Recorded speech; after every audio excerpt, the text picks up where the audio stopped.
Saxon's Trig, Lesson 19, is about nonlinear systems, factoring exponentials, and sum and difference of two cubes.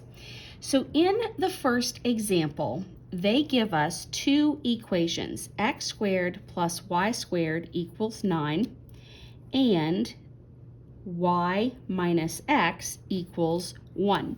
And then they tell us on the side, because you have not probably not worked enough in Algebra 2 with the equations to have totally memorized what an equation, what shape it actually graphs to.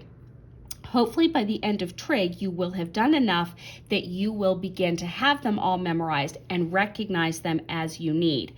So for now, they are trying to help you by reminding you that when you have an x squared and a y squared, so a squared with both of them, and they are the same coefficient, number in front and implied 1 in this case, and this is something that I can square root, even if it would go to a decimal. This is graphing a circle.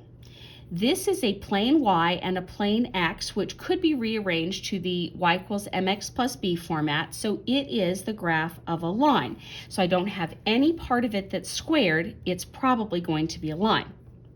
Now, mentally, before I start this problem, I want to visualize a circle and a line cutting through it, no matter where I would draw that line.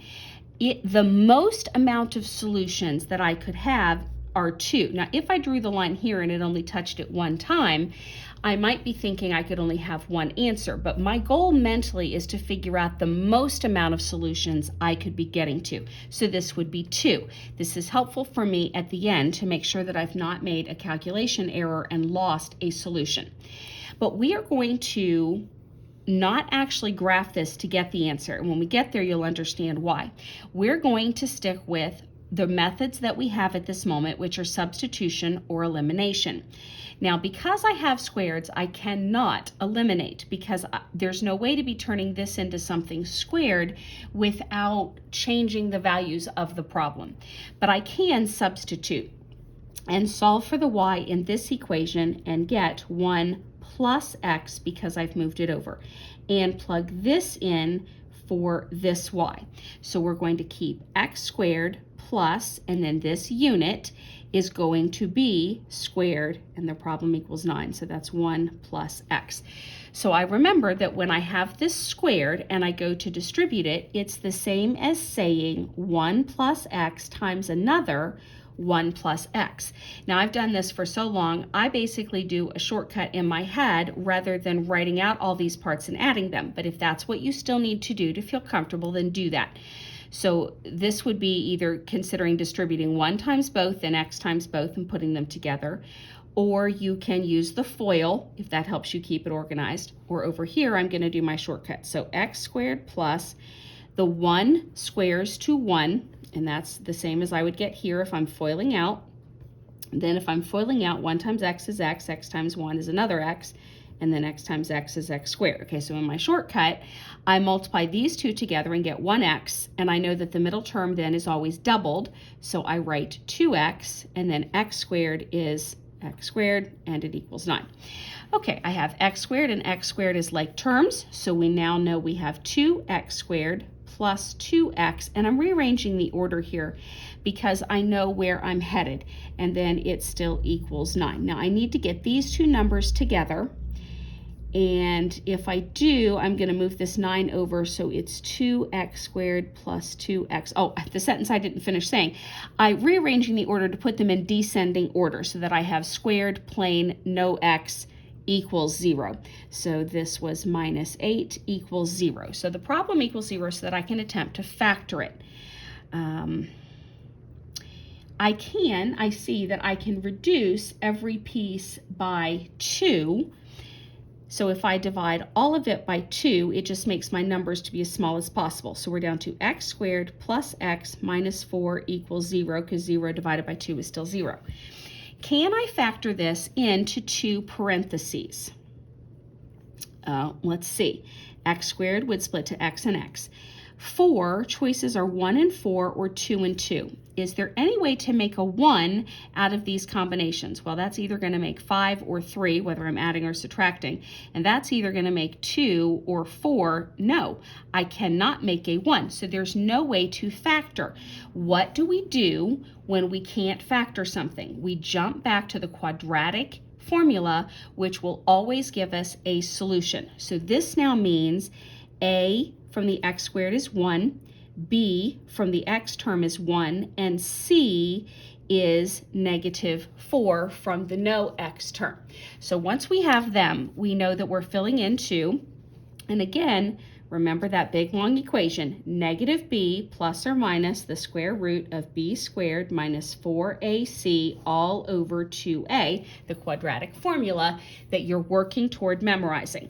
So when we fill in -b, that's -1 plus or minus the square root of 1 squared is 1 minus 4 times 1 times -4.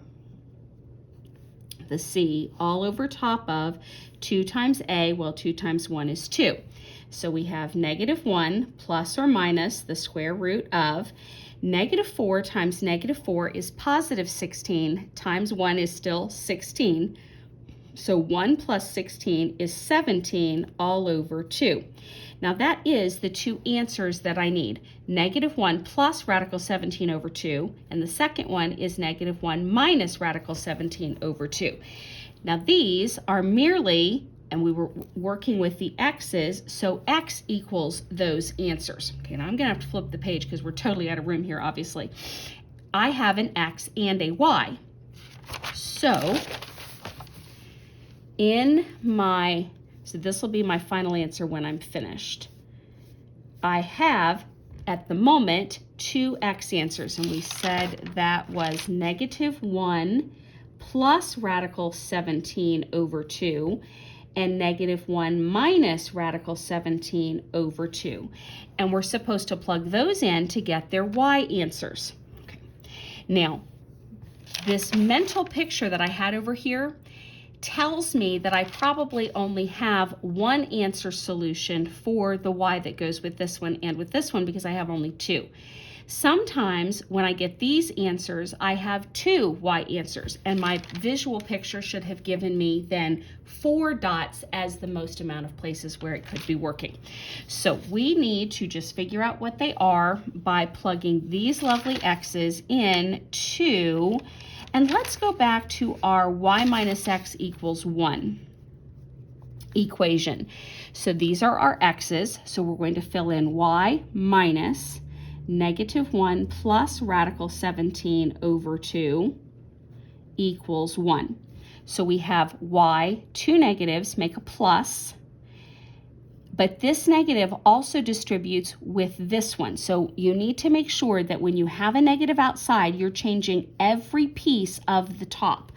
So you might want to avoid that confusion for this particular step, to say, I am moving this entire concept without distributing it by changing this sign when I move it, so that I am adding and then keep this as it was for that moment. Now they need a common denominator to combine. That's going to be a 2, which changes this to a 2. And you can put them together. 2 minus 1 is 1. The plus doesn't change because there is nothing going with it. There's no negative that's distributing here. This was the only negative, all over 2.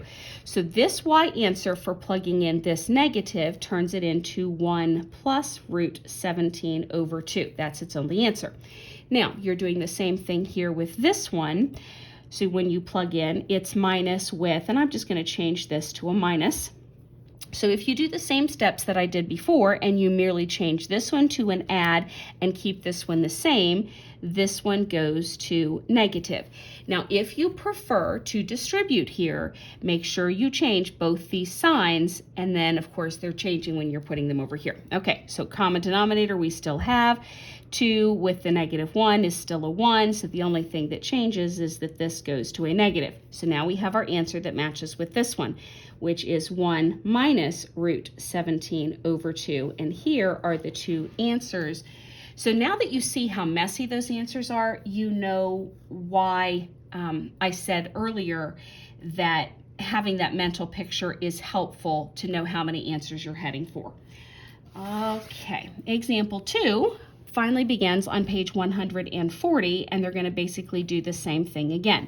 They're giving me the equations x squared plus y squared equals 9 and 2x squared minus y squared equals -6. And it tells you that this one with an x and a y that are both squared, same coefficients, make a circle just as it did in the last example. This has an x squared and a y squared, but this coefficient is 2, this coefficient is 1. They're different, so this is not a circle.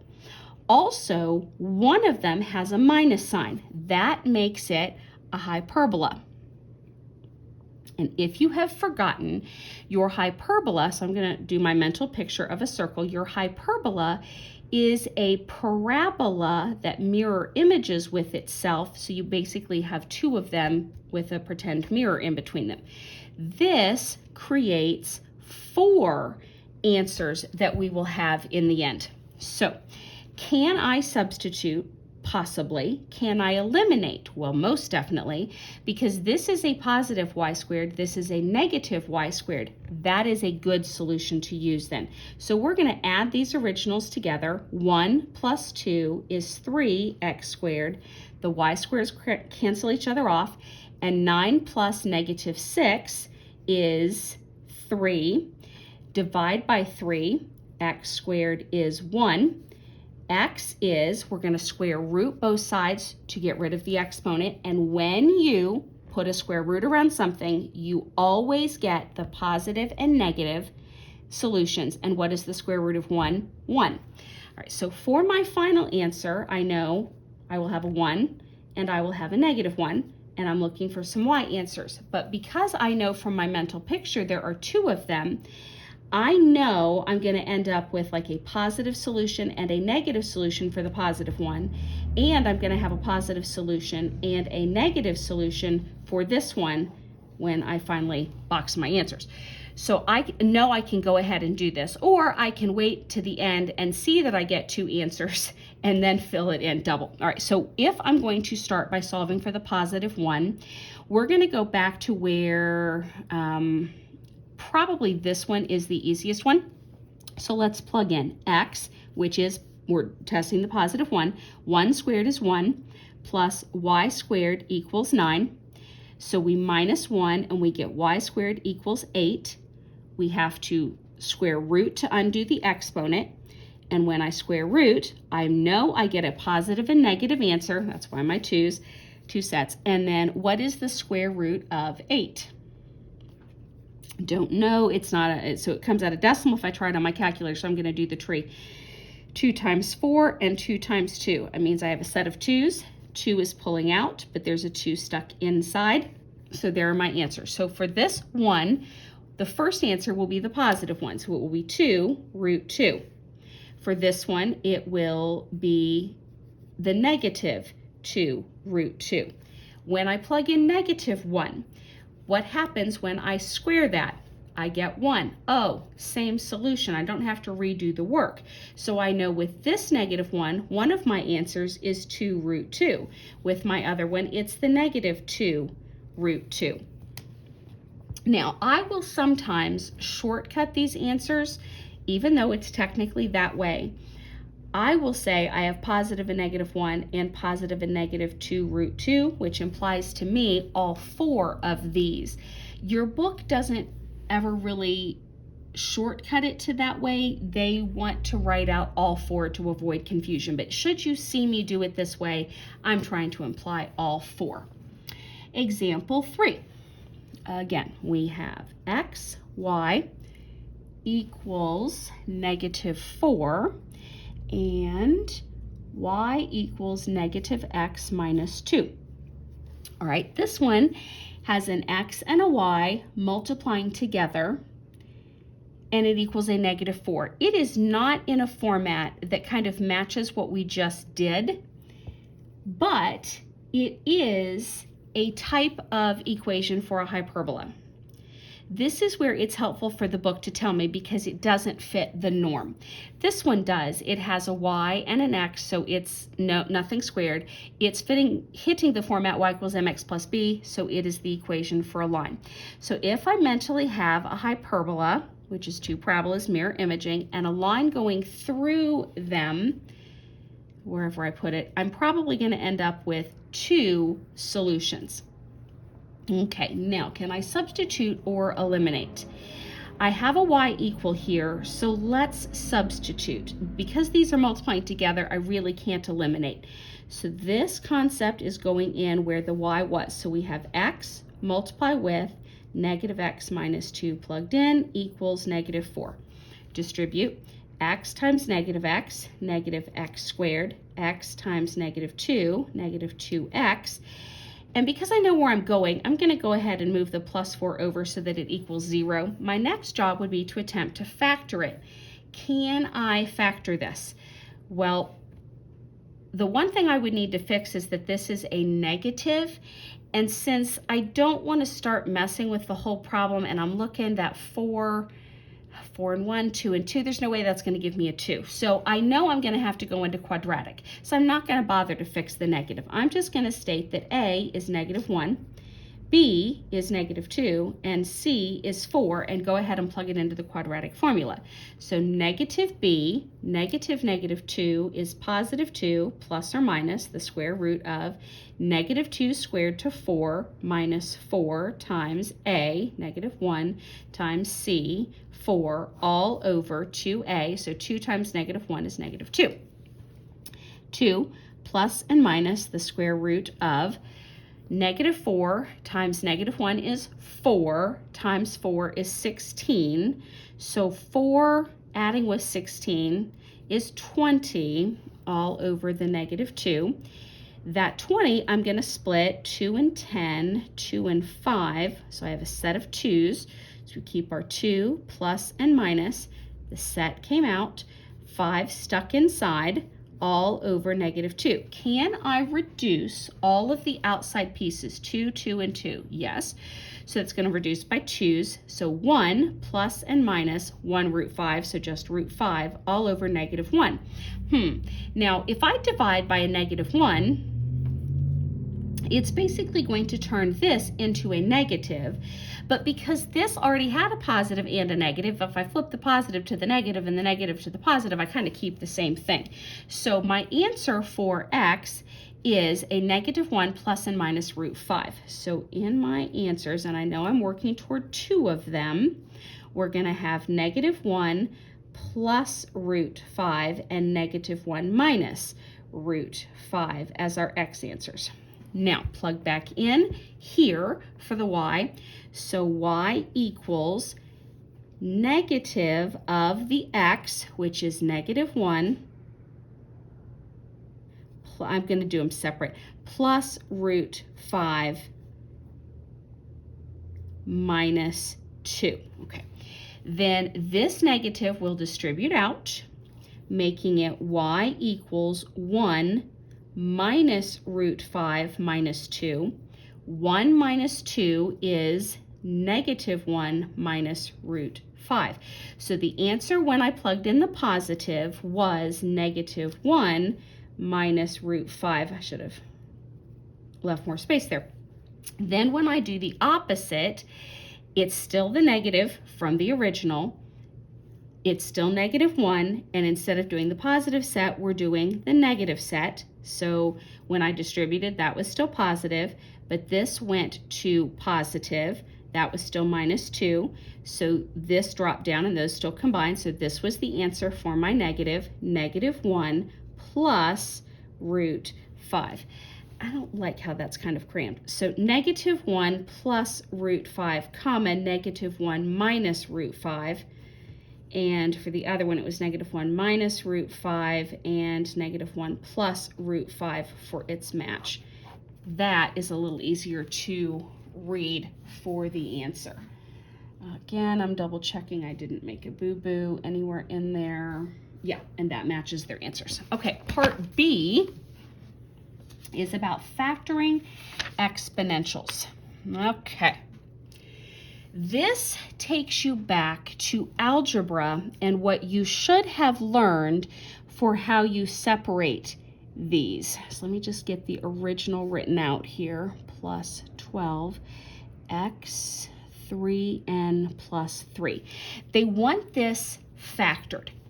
So as a beginning, just to make sure that you know exactly what's happening, let's break this down into its extended, extremely long form. 3 has only a factor of 3. X to the 2n means x to the n and another x to the n, because when I multiply bases, I add, just a second, add the exponents. It should be, yes, 2n. Oh my goodness. Don't ask where my head just went. So factor the 3, yes, x to the 2n, multiply bases, add the exponents. 1n plus 1n is 2n. Okay, then this plus 2 means that I have another x and another x adding with. There are 2 of them adding with this whole thing. Plus, what are the factors of 12? 3 and 4 splits to 2 and 2. X to the 3n means x to the n, x to the n, x to the n 3 times, and the 3 at the end means another x, x, and x. Okay, now that we have it in its long format, what can pull out or is the same in all of these? The 3, not the 2's. 2 xn's, 2 x's. That is what I can pull out. So when I do that, that's 3 on the outside, x to the, and I'm going to put it back in its simplified format, 2n plus 2, and now what things are left? Well, in this one, nothing was left over. I used all of it, so I must put a 1 as a placeholder, plus, this pulled the 3, but it left 2 2's, going back to a 4. These were pulled, so that left an x to the n, and 1 more of the x's left over, so n plus 1 was left. All right, so that is the factored answer. Now, the bigger these get, the longer my having to write them out by hand becomes. The harder that becomes to write it out, especially if it starts going on to multiple lines. So what I do is I compare the 3 and the 12, and I'm looking for its greatest common factor. So whether I do that in a tree or I do jot those out, however, or mentally if they're small enough, I know that I'm pulling a 3 out. Between x2n and x3n, I'm looking for the smaller of the 2 concepts because I can't pull the bigger away. I don't have 3 of them over here. But I can pull the smaller number out of the bigger every single time. So this is the smaller, it comes to the outside. Do the same with the 2 and the 3. 2 is smaller, it comes to the outside. So now, when I go to compare, I'm realizing that every piece of this one pulled out, so I still have to have the placeholder of 1. This becomes a little bit more of a mental challenge, and I can, if I choose, as I'm writing these on the outside, I can do this reduction and jot it down, which makes it easier for me to have what's here, but however you're wanting to do it. So if I take 12 divided by 3, how much is left? 4. Okay, if I pull 2 n's out, how many are left? 1 n. And if I pull 2 out, how many are left? 1. So this is my shortcut that helps me get down to x to the n plus a 1 for my leftovers. All right, now they do that, and then they don't give you another one to practice. Again, they are assuming that this does not feel new to you, that it's a review from stuff you did in algebra. Oops, it should be x to the a plus y to the b. The next equation, or example 5, is very different than what we just did. All right, we have in the past talked about how do we deal with multiple parts, like when we were dealing with our imaginaries and our square roots of things in the denominator that we didn't want. this doesn't have that. However, I can multiply both top and bottom by the change of the sign in the middle, which would be x to the a minus y to the b. And in the book, they're not showing you this bottom part, and I'll show you why here in a moment, but you'll probably want to jot this way just so you don't feel yourself getting confused. So let's go ahead and distribute the top part out. So this x is going to multiply with this x. So 2a plus another a is, just a second, I'll make sure I'm not confusing you.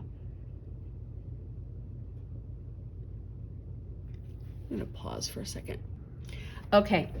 I most definitely can do this, but it would be a lot of work to get down to a much more simple answer. So rather than do that, let's notice that this bottom is super similar to this top, except the signs are changed, and these have two of them and these have only ones. Is it possible that I could factor this? And it is. So I'm going to split it to two parentheses, x and x. The 2a goes to a and a. The y does the same thing and goes to b and b. And because there is no middle term, I know that I should have one as a positive, one as a negative. And I double check. Positive times negative is negative. So if my top has a minus sign in between and these are able to split to evens, I can factor that. Then it matched this x to the a plus y to the b. These two were the same that crossed off and just left me this as the answer. That's a whole lot more simple than going through this, which would eventually get me down to only this. But I would have had to have gone through a lot of distributing and combining like terms to get down to this, where this was a much simpler solution to do that. All right, then section C, sum and difference of two cubes. Okay, they go through a very long explanation to take you to a shortcut formula. I am not going to walk you through why this long division works. I'm going to just jump you to the formula, and they have it in two formulas. I'm giving it to you basically in one. As long as you follow the pattern, you will be fine. So anytime you have equation that, or not really an equation because it doesn't have an equal part over here, we're solving it. When you have this, and every exponent can be written as a factor of 3. So 3, 6s, 9s, 21, as long as all the parts can drop down to a 3. This is the pattern that you want to use for factoring. And it works because if you do a long division, you get down to, and that's what they're trying to show you here in the book. Okay, so you will take and pull one piece off of the first one. For in this case, that's an A. Keep the same sign, plus, and take one piece off of this one, a B. The leftovers are a long set, so it'll be a long parenthesis, and it will have 3 parts every time. Just like in normal factoring, the first one, the first part here is what you have left. So if I pulled an A out, I will keep 2 more A's. I'm going to ignore the middle term, and I'm going to jump to the last one. It will all, no matter what the sign is, the last one will always be a plus, and how many are left here? 2 B's. How do I get the middle term? I take this that was pulled out and I multiply them together, and that will be the middle term, and I change the sign. So this goes to minus, and A times B together is AB. So this is the factoring and what it looks like when it's A cubed plus B cubed. It's the same thing when I have a minus. So I don't write it as a separate formula to memorize. I just walk myself through those same steps. So I pull off 1, that's A, minus B. Leftovers are still A squared. Last one is always a plus, B squared, multiply this and change the sign for the middle piece.